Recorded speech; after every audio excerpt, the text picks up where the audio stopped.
Allez, on passe à la question de Georges. Il n'a pas d'enfant, il n'a pas de conjoint et il voudrait donner un peu d'argent à ses neveux et nièces et il se demande comment procéder. Alors c'est vrai que les successions sans enfants, sans conjoint sont fortement matraquées sur le plan fiscal, donc c'est une excellente question. Donc on le rappelle, neveux et nièces, donc alors c'est 55% de droits de succession tout de même, au-delà d'un abattement de 7 967 €. Alors voilà pour la partie face. La partie pile, c'est heureusement, il existe un certain nombre de solutions pour alléger la facture, parce que quand même 55% ça pique. Ça pique.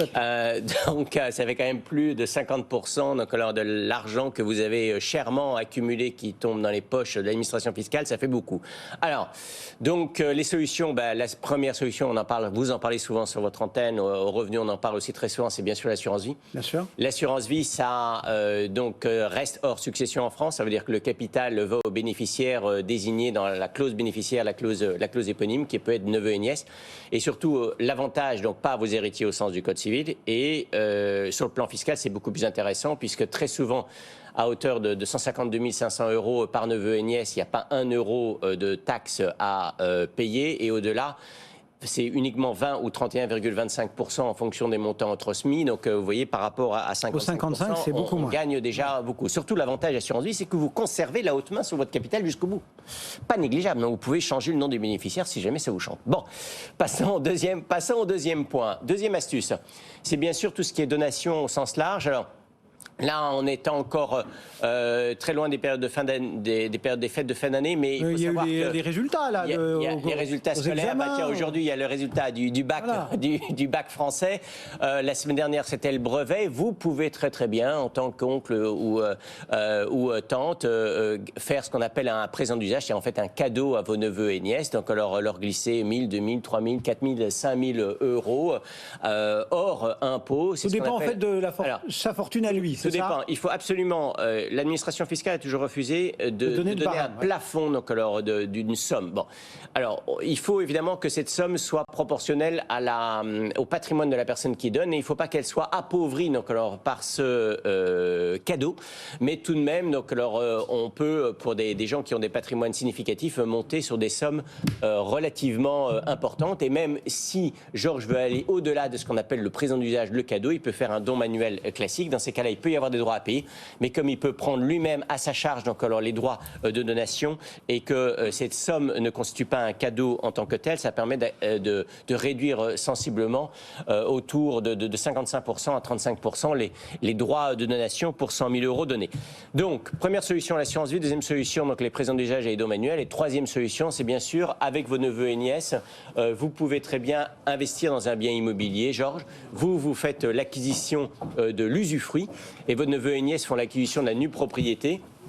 Et comme vous, en tant qu'usufruitier, Georges, vous pouvez très très bien faire des travaux importants et donc le jour de votre décès, le nu propriétaire, le neveu ou nièce, héritera d'un bien revalorisé. Attention, ce type de montage est un peu complexe et nécessite des précautions pour éviter que le montage soit requalifié en donation. Voilà, c'est vrai que les transmissions et les successions sans enfants et sans conjoints sont matraquées par l'administration fiscale et par la législation française aujourd'hui et donc doivent être regardées de près et anticipées.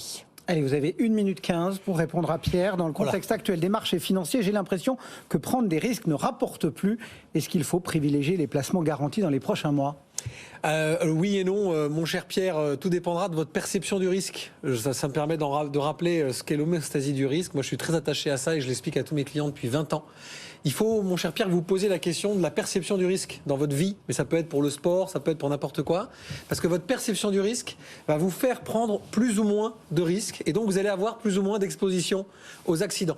Donc, en ce moment, en fait, la question qu'il faut se poser, c'est pas est-ce qu'un placement garanti est mieux qu'un placement non garanti.